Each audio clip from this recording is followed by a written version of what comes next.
saddex qaybood aan hadafka u qaybino siyaabo badan ba hadafka marka la qaybinayo loo qaybiyaa saddex qaybood oo mid ay tahay markaas si aynu markaa u muujino qofka marka hadafka leh aba aan hadafkaba lahayn ahmiyadu hadafku leeyahay wax ka taabano mid waxa weeyaan marka hadaf guud oo qaayatul hadafa hadafka halkii ugu sareeyay hadafyada kala dhan ay marka ku aroorayaan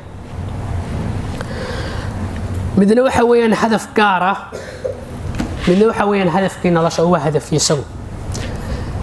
marka hadafka guud isagu hadafyada kala dhan buu shaqeynayo adeegaya khaasatan marka qof muslima tahay oo hadana hadafka guud ee nolosha ah wama khalaqtul jinna wal insa illa liya'budun hadii aanu jirin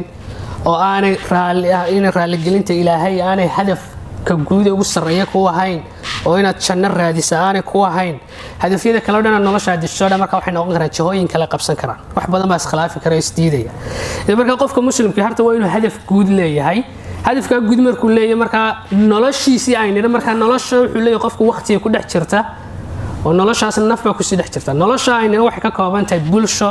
saaxiib caafimaad waxbarasho arrimahaas oo dhan ay ka kooban tahay ayaa hadafyo u baahanaysa markan oo qodobka labaad ee qaybta labaad hadaf oo mid kasta u baahan tahay marka in la jiheeyo ugu yaraan qofku inuu marka isweydiiyo meel kasta noloshiisa ka mid ah saddex arrimood oo marka uga qorshaysan marka ugu yartay inuu leeyahay waxbarashaan doonaya saddex hadaf baa iga dejsan waxbarashada arrimaha ehelkiisa iyo qoyskiisa iyo reerkiisa saddex arrin oo waaweyn oo kuwa kalena ku hoos imanayaan baa iga dejsanaya qorshaysan caafimaadkiisa saddex qorshayaal buu ka leeyahay dhaqaalaha amba shaqadiisa saddex hadaf buu ka leeyahay idan mid kasta ugu yara inuu saddex hadaf ka leeyahay oo garanaya markaas ay u cadda hadafyadaas marka hadafkii nololaabo qofka halka marka nolosha guud ayuu hadafyo ka samaysanaya marka hore si guud isagoo marka maskaxdiisa aan limit u sameynaynin oo marka si xor ah u fikiraya hadhowba marka waxa imanaysa marka qorsheynta iyo nidaaminta ayaa hadhow imanaysa hadafka saddexaadna waa project goal waa hadaf marka mashruuciya oo gaar ah khaas oo qofku kaga duwaya marka nolosha dadka kale uu kaga duwanaan karo oo tan nolosha qof kasta waa laga sinaa qof kasta noloshiisa inta ka koobnayd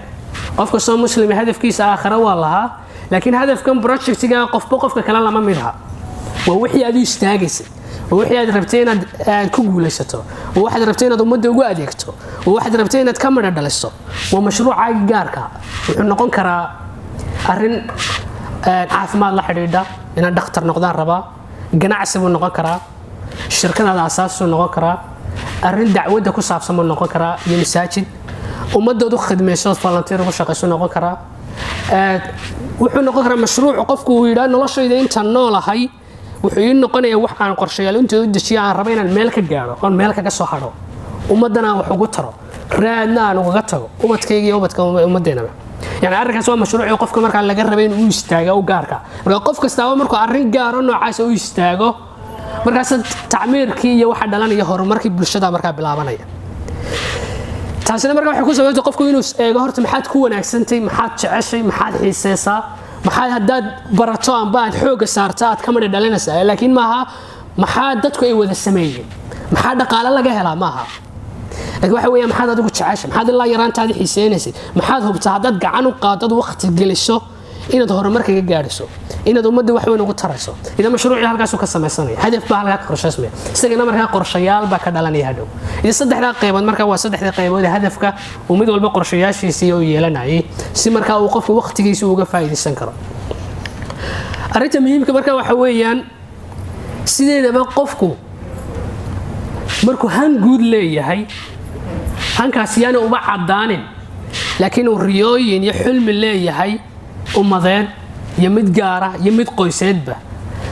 ayuu qofku hadafka u dhaqaaqa markaas uu kalifaysa qofku inuu dhaas sidaan hadafkan u dejistaa markaas uu raadinaya xirfad inuu u baahay markaas uu leeyahay misameeladan hadaf uga baahana haddii hadafkaas uu yimaadana waxa qasabay inuu waqtigiisa qofku markaas si fiican uga faa'iideysanayo inuu markaa daqiiqadaha ku xisaabtamo inuu saacadaha ku filan iyadoo way isku xidhay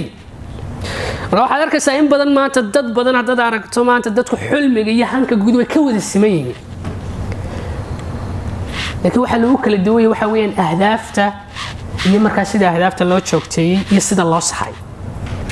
haddii kuwaasi saxmaana markaa waxa saxmaya markaa waqtiga waayo qofku wuxuu arkayaa wixiisiiba u cad markaa way adagtay inuu waqtigu maalan yacni amba wax liito kaga lumo waayo wuxuu u qorshaysay hadafkiisa uu cadi marka haddaad hadaf leedahay han baad yeelanaysaa haddaad han leedayna waqtiga waad ka faa'iidaysanaysaa